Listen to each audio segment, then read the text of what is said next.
கர்த்தருடைய பரிசுத்த நாமத்துக்கு ஸ்தோத்திரமும் துதியும் கனமும் மகிமையும் எப்போதும் உண்டாகட்டும்.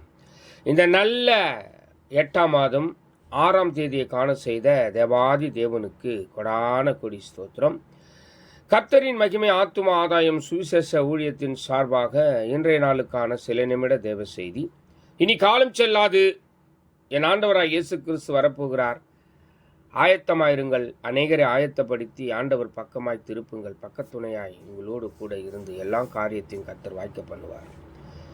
விசேஷமாக 1 கொரிந்தியர் 2ஆம் அதிகாரம் 12ஆம் வசனம் சொல்லுகிறது, நாங்களோ உலகத்தின் ஆவியை பெறாமல் தேவனால் எங்களுக்கு அருளப்பட்டவைகளை அறியும்படிக்கு தேவனிடமிருந்து புறப்படுகிற ஆவியை பெற்றோம் என்று சொல்லி அப்போஸ்தலனாகிய பவுல் சொல்லுகிறார். பிரியமான தேவ ஜனமே, தேவனிடமிருந்து புறப்படுகிற ஆவியை பெறுகிற மனிதன் எவ்வளோ பாக்கியவான் என்பதை அறிந்து கொள்ளுங்கள். ஆவிக்குரியவர்களை ஆவிக்குரியவர்களை சம்பந்தப்படுத்தி பேசுவார்கள்.